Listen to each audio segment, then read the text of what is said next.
Hello नमस्कार, मैं आज़ाद भारद्वाज। स्वागत है आपके अपने चैनल स्टडी टाइम में। आप सभी का स्वागत है। अच्छा, मैं यह आशा करता हूं कि आप सभी लोग ठीक प्रकार से होंगे। तो आज हम जो यह एक टॉपिक है भू संसाधन, कक्षा 10 का यह संसाधन एवं विकास का एक महत्वपूर्ण चैप्टर है, भूगोल का प्रथम चैप्टर। तो उसमें भू संसाधन, चूँकि हमने पहले से इसलिए लिख रखा है कि टाइम की बचत हो, तो उसको ध्यान रखते हुए हमने सबसे पहला उसी एक महत्वपूर्ण टॉपिक है उसमें पहले चैप्टर में भू संसाधन। भू संसाधन अर्थात यहाँ पे देखिए तो भूमि की बात हो रही है। भूमि अर्थात भू संसाधन अर्थात भूमि पे पाए जाने वाले जितने संसाधन हैं जिनका हम प्रयोग करके अपने जीवन को सरल एवं सुगम बनाते हैं, उसी संसाधन को पढ़ते हैं। तो भूमि एक महत्वपूर्ण संसाधन के रूप में है, जो एक प्राकृतिक संसाधन है। भूमि हमारा जो भू संसाधन का एक महत्वपूर्ण प्राकृतिक संसाधन है, जिस पर मानव जीवन, हम मानव लोगों का, मनुष्य लोगों का जीवन, वन्य जीवन, वन में रहने वाले जीव जंतु, प्राणी, वृक्षों का जीवन, प्राकृतिक वनस्पतियाँ, साथ ही साथ प्राकृतिक वनस्पतियाँ, परिवहन, इस पर हम लोग अपने यातायात सुगमता के लिए, संचार के लिए, परिवहन एवं संचार आदि पर आधारित है। तो यह जो भू संसाधन है अर्थात भूमि एक महत्वपूर्ण प्राकृतिक संसाधन है, जिस पर मानव जीवन, वन्य जीवन, प्राकृतिक वनस्पतियाँ, परिवहन एवं संचार आदि आधारित है। भूमि, अगला पॉइंट, भूमि एक सीमित संसाधन है। सबसे पहला बिंदु हमारा था कि एक महत्वपूर्ण प्राकृतिक संसाधन है जिस पर मानव जीवन, वन्य जीवन, प्राकृतिक वनस्पतियाँ, परिवहन आदि आधारित है। भूमि एक प्राकृतिक संसाधन है, यह एक नेचुरल रिसोर्सेस है, इसलिए इसका उपयोग विभिन्न उद्देश्यों के लिए, हमारा जो उद्देश्य है मल्टीपर्पज़, जितने भी उद्देश्य हैं उसके लिए इसका प्रयोग जो भूमि का सावधानी पूर्वक करना चाहिए। हमें we have to very careful, और क्या होना चाहिए, योजनाबद्ध तरीके से होना चाहिए, एक प्रॉपर प्लानिंग होना चाहिए, इस तरीके से किया जाना चाहिए। अगर हम अपने भारत देश की बात करें, भारत की भौगोलिक क्षेत्र या भू संसाधन जो पाया जा रहा है, तो उस भौगोलिक क्षेत्र की चर्चा करें तो भारत का भौगोलिक क्षेत्र जिस पे 43% भू क्षेत्र पर मैदान है। यहाँ पे हम देख रहे हैं कि यहाँ पे 43% सबसे ज़्यादा मैदानी इलाके हैं, जिस पे कृषि, यहाँ पे देख रहे हैं कि जो कृषि एवं उद्योग के विकास में सहायक है।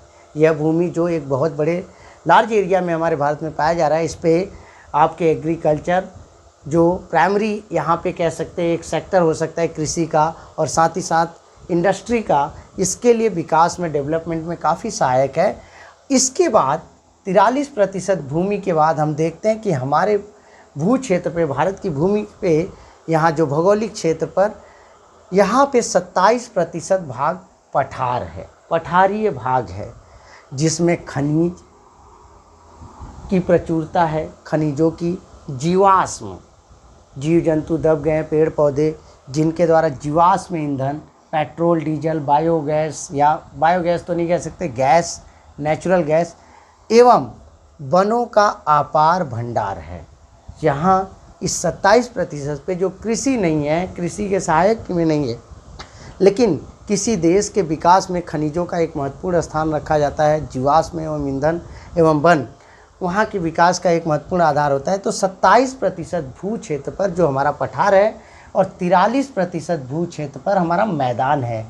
अगला भौगोलिक क्षेत्र पे हम देखें तो अपने भारत के भू क्षेत्र पर पर्वत है, जो 30% भू क्षेत्र पे भारत में यह पाया जाता है, पर्वत है, जिस पर 12 नदियाँ, वर्ष भर बहने वाली नदियाँ जो निरंतर बह रही हैं, एवं यह नदियों के कारण जो कृषि के लिए काफ़ी सिंचित भूमि के लिए काफ़ी लाभदायक होती है। साथ ही साथ यहाँ पे पर्यटन की बात करें, जो विकास काफ़ी अधिक हुआ है, इसके लिए पर्यटन एवं नदियाँ जो पर्यटन विकास के लिए अनुकूल परिस्थितियाँ प्रदान करते हैं। यहाँ पे सभी सुगम परिस्थितियाँ हैं और व्यवसाय का एक महत्वपूर्ण स्थान है। तो इस तरीके से हम देख रहे हैं भू संसाधन। अब आगे हम देखेंगे भूमि की विशेषता। अगला टॉपिक हमारा जो इसी में आता है, ये जो भूमि है एक महत्वपूर्ण संसाधन है। तो भूमि की विशेषता, इसकी विशेषता क्या है इसको देखते हैं। भूमि की विशेषताएं देखते हैं। तो भूमि की विशेषताएं, यह जो हमें भू संसाधन प्राप्त है इसकी विशेषताएं क्या है, तो कुछ न कुछ विशेषताएं हैं। तो जैसे हम देखते हैं यहाँ पे महत्वपूर्ण 4-5 विशेषताओं को देखते हैं। भूमि की प्रमुख विशेषताएं यहाँ पे निम्नलिखित है। तो पहला विशेषता इसकी जो यहाँ पे बताया जा रहा है कि सीमित क्षेत्र है। भूमि जो भू संसाधन है एक सीमित क्षेत्र है। हम मानव इसके क्षेत्र को न तो घटा सकते हैं न तो बढ़ा सकते हैं, अर्थात हमें भूमि जो मिली हुई है उसके आकार, उसके स्वरूप में किसी प्रकार का परिवर्तन नहीं कर सकते, घटा नहीं सकते, बढ़ा नहीं सकते, हम केवल इसका उपयोग कर सकते हैं। तो ये पहला पॉइंट है कि भूमि जो है एक सीमित क्षेत्र है। दूसरी इसकी विशेषता की बात करें तो प्रकृति की निःशुल्क देन है। यह जो हमें भू संसाधन प्राप्त है प्रकृति से, हमें जो यह मिला हुआ है निःशुल्क, यह पूरी तरीके से हमको प्राप्त है, जिस पे हम मानव क्या कर सकते हैं, अपने सभी क्रियाकलाप को संपन्न कर सकते हैं। इसके लिए किसी प्रकार का हमें शुल्क देने की आवश्यकता नहीं है। तो पहला सीमित क्षेत्र है जिसे हम घटा बढ़ा नहीं सकते, प्रकृति की एक निःशुल्क देन है जो मानव समाज के लिए कुछ न कुछ जो बहुउपयोगिता में होती है। अगला है अनाशवान। यह जो पृथ्वी है कभी नष्ट नहीं किया जा सकता, न तो इसको समाप्त किया जा सकता है न तो इसे उत्पन्न किया जा सकता है। आपको यहाँ पे बोल रहा है न तो समाप्त कर सकते हैं न तो उत्पन्न कर सकते हैं। जो पृथ्वी हमें जितना मिला हुआ है उतना ही हमारे पास है, केवल उसमें हम उर्वरता में कमी या वृद्धि कर सकते हैं। किसी भूमि को उर्वर ज़्यादा बना सकते हैं या किसी क्रियाकलाप से हम उसकी उर्वरता को, फर्टिलिटी को कम कर सकते हैं। तो अगली विशेषता की बात करें तो बहुउपयोगिता। यह भूमि हमारे लिए, मानव के लिए या वन्य जीव के लिए या इस पर रहने वाले, निवास करने वाले जीवों के लिए ये मल्टीपर्पज़ है। विशेषकर हम मानव की बात करें तो हमारे लिए बहु उपयोगिता है। भूमि के एक टुकड़े का प्रयोग करके हम कृषि कर सकते हैं। उदाहरण की बात कर ले तो स्थान पे हम गेहूं उगा सकते हैं, सब्जियां उगा सकते हैं, अपने भवन का निर्माण कर सकते हैं, उद्योगों का निर्माण कर सकते हैं। तो यह एक बहु उपयोगिता के रूप में है। और अंतिम और भी हैं, लेकिन यहाँ पे पांचवा, हम इसमें 5 महत्वपूर्ण देख रहे हैं। तो इसका सबसे महत्वपूर्ण जो यहाँ पे स्वरूप एवं गुणों में विविधता, यहाँ पे अगर हम देख रहे हैं कि बात कर रहा है कि भूमि जो है यह हमें जो प्राप्त होती है अलग अलग स्थान पे, अलग अलग क्षेत्रों पे इसके गुणों में विविधता पाई जाती है, भिन्नता पाई जाती है, इसके स्वरूप में विभिन्नता पाई जाती है।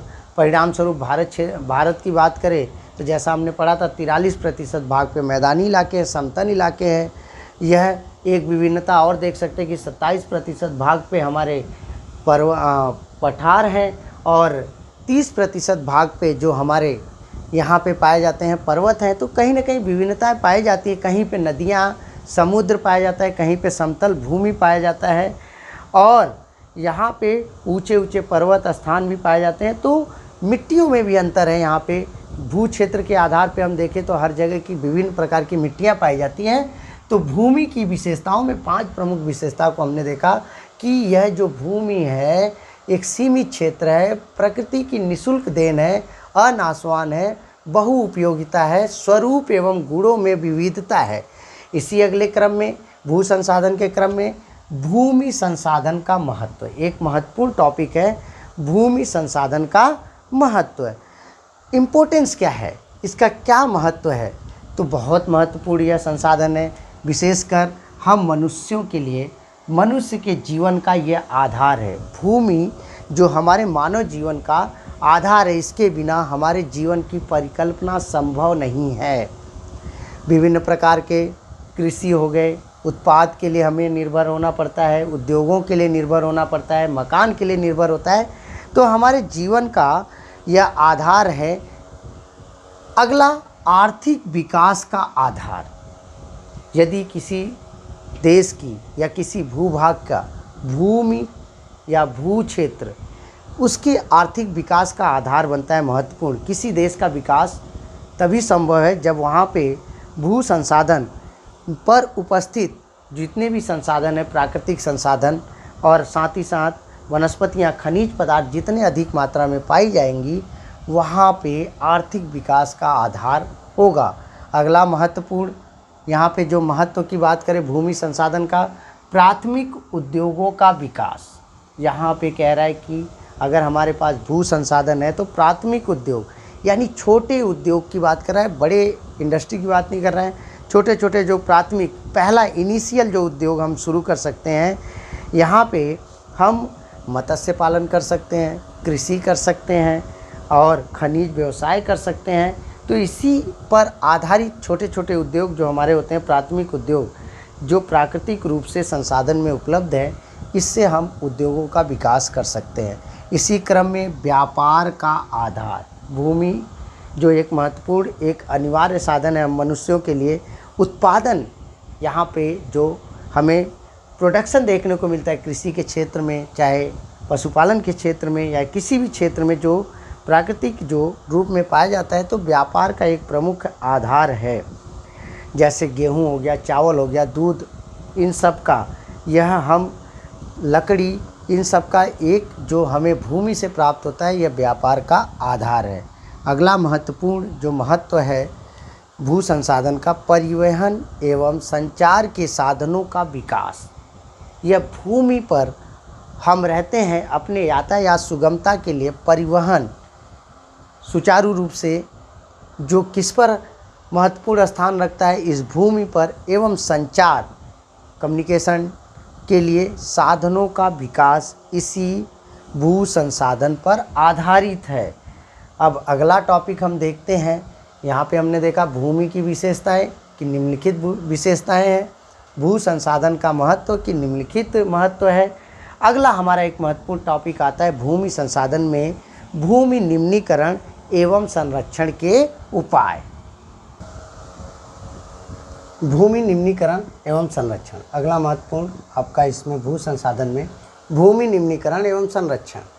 तो यहाँ पे हम देख रहे हैं कि जो भूमि या भू संसाधन है, उसमें निम्नीकरण, डिग्रेडेशन जो हमारा हो रहा है, संरक्षण या जो भूमि निम्नीकरण हो रहा है, निम्नीकरण मतलब किसी पृथ्वी का, या पृथ्वी की बात नहीं करेंगे, भूमि की बात करें, उसमें एक जो उपजाऊ शक्ति होती है उसमें कमी आने को ही हम क्या कह सकते हैं, निम्नीकरण कह सकते हैं। तो उसका प्रिजर्वेशन, संरक्षण, कि उसको कैसे रोका जाए निम्नीकरण को। तो पहले भूमि निम्नीकरण को देखते हैं कि ये होता क्या है।